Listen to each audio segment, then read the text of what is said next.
fill in the blanks with suitable indefinite pronoun given in the brackets. Indefinite pronoun somebody, anybody, everybody, nobody, someone, anyone, everyone, no one, all, one, सब आपने पढ़े हैं. देखिए first वाले को अगर आप ध्यान से देखें तो फर्स्ट वाले में जो लिखा है पजेसिव पहले लगा है वंस. हमने क्या पढ़ा है कि एवरीवन जो है इसका पजेसिव क्या होता है, इसका पजेसिव होता है हिज. जैसे अगर मैं कहता कि सभी को अपने घर की देखरेख करनी चाहिए तो everyone should take care of his house. Everyone should take care of his house मतलब यहां पर मैं क्या लिखता, मैं यहां पर हिज हाउस लिखता.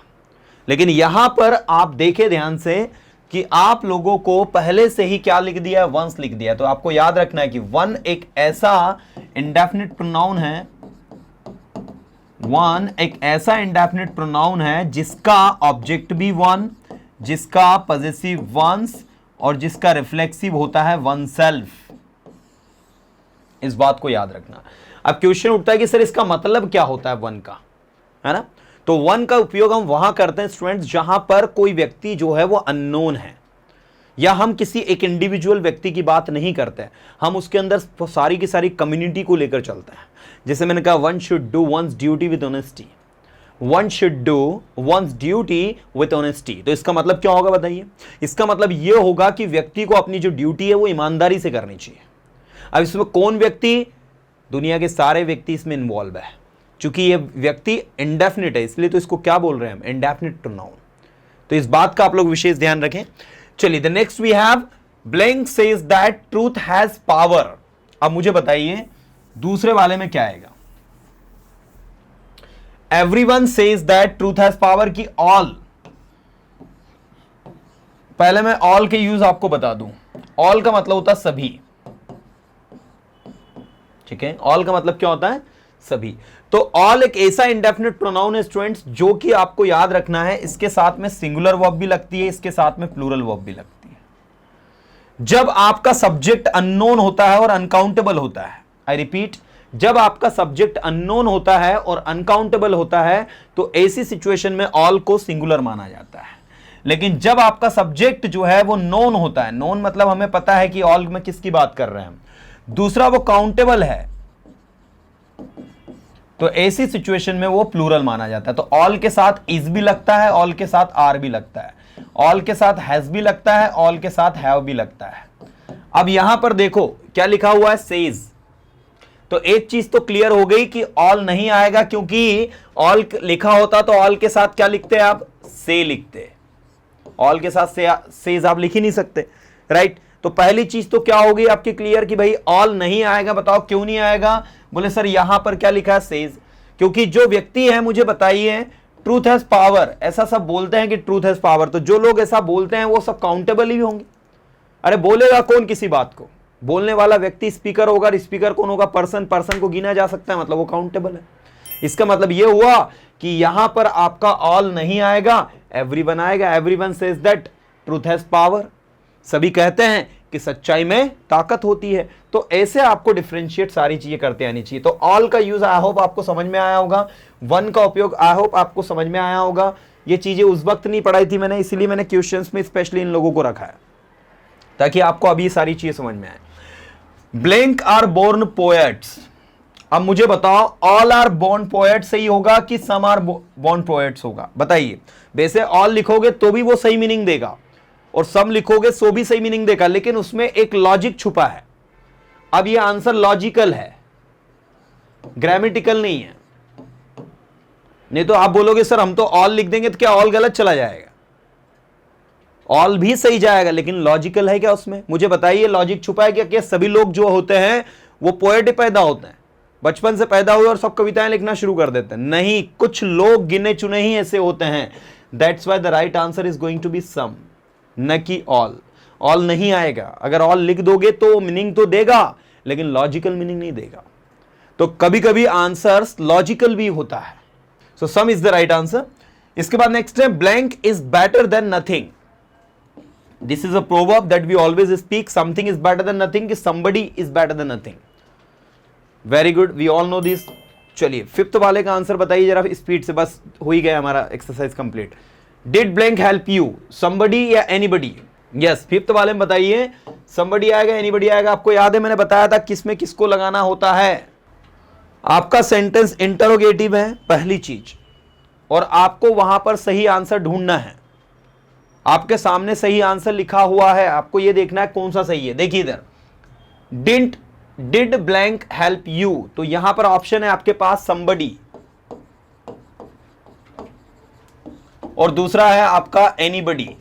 तो कौन सा सही है? तो आपको याद है मैंने आपको क्या कहा था कि somebody का उपयोग जो होता है वो आपका होता है अफर्मेटिव सेंटेंस में, और एनीबडी का उपयोग होता है अफर्मेटिव में भी, नेगेटिव में भी और इंटरोगेटिव में भी। तो यहां पर जो सेंटेंस है, this sentence is actually interrogative. So did anybody help you, क्या किसी ने तुम्हारी मदद करी वहां? क्या किसी ने तुम्हारी मदद की? Did anybody help you? क्या किसी को आपने वहां देखा? Did you see anybody there? क्या किसी ने आपको रिसीव किया? Did anybody receive you? So anybody is the right answer, न कि समबडी। इसलिए तो मैंने कहा था कि आपको बिल्कुल सारी चीजों को समझ के नोट्स बनाने हैं। मैंने स्पष्ट रूप से लिखा था कि समबडी में सम छुपा है, सम छुपा है मतलब सेंटेंस अफर्मेटिव में ही बनेगा। दूसरी चीज, एनीबडी अफर्मेटिव में बनता है, नेगेटिव में भी और इंटरोगेटिव में। एनीबडी को कोई फर्क नहीं पड़ता। एनीबडी क्या है? एनीवन को भी, एनीथिंग को भी, एनीवेयर को भी। जिसके साथ एनी लग गया वो अफर्मेटिव में भी लग जाता है, नेगेटिव में भी लग जाता है, इंटरोगेटिव में भी लग जाता है। लेकिन हमें यह देखना होगा कि कौन सी सिचुएशन वो किस तरीके से यूज हो रहा है। नेक्स्ट, छठवां बताइए, blank were rewarded, many were rewarded या much were rewarded? I think ये तो सबसे बन जाना चाहिए। वेरी गुड, यहां पर लगेगा मेनी। ठीक है, many were rewarded. One must be attentive, one must be attentive. व्यक्ति को क्या होना चाहिए? अटेंटिव होना चाहिए। ये देखो, व्यक्ति को क्या होना चाहिए? अटेंटिव होना चाहिए। वंस या हिज, अभी क्या बताया था आपको कि वन एक ऐसा रिलेटिव प्रोनाउन है, एक ऐसा इंडेफिनिट प्रोनाउन है जिसका ऑब्जेक्टिव केस वन, जिसका पॉजेसिव केस वंस और जिसका रिफ्लेक्सिव केस वन सेल्फ होता है। लेकिन अगर इसी की जगह आप समवन लिख दोगे तो समवन का ऑब्जेक्टिव केस भी समवन, लेकिन पॉजेसिव केस होता है हिज और ये होता है हिमसेल्फ। ठीक है, ये जो होता है ये क्या होता है? हिमसेल्फ होता है। तो देखो, ये भी इंडेफिनिट प्रोनाउन है, ये भी इंडेफिनिट प्रोनाउन है, but there is a huge difference between one and someone, you know. तो ये आपको थोड़ा ध्यान देना है। तो one must do once, one must be attentive towards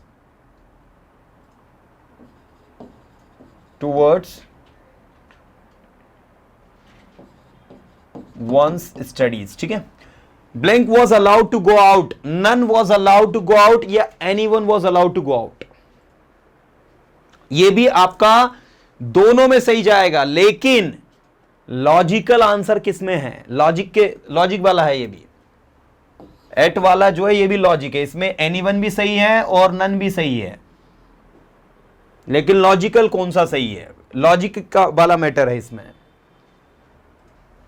अब मुझे बताइए, anyone was allowed to go out का मतलब किसी को भी अलाउ कर दिया गया कि किसी को भी अलाउ नहीं किया गया? मतलब किसी को भी अलाउ नहीं किया गया इज द राइट वन।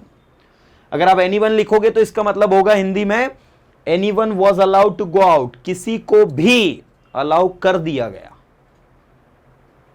जो कि सही नहीं, लॉजिकली सही नहीं जा रहा है।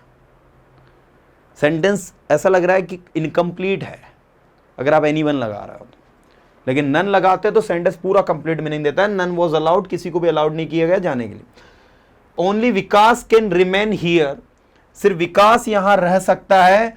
ब्लैंक में गो होम, अदर्स में गो होम, एनी में go home. What will be the right answer dear students? Only Vikas can remain here, Vikas यहां रह सकता है। ठीक है, अदर्स में गो होम, एनी में गो होम। यस, अरे विकास को ले लिया हमने तो आप क्या बचेगा? अदर। ठीक है, तो others is the right answer. Blank was well arranged, everything was well arranged या everyone was well arranged? Everything and everyone. Blank was well arranged, सही है, right. Everyone is right now. सभी यहां पर सही है। तो everything is the right answer. Everything was well arranged, everything was well arranged मतलब सबको अच्छे से अरेंज किया गया, that is the exact one. So भाई ये था आप लोगों का टेस्ट एंड आई होप कि प्रोनाउन में आपको समझ में आया होगा। और अभी तो मैंने इसमें 2 ही टॉपिक आपको दिए, देख तो रिलेटिव प्रोनाउन दिया और दूसरा मैंने आपको क्या दिया, इंडेफिनिट प्रोनाउन।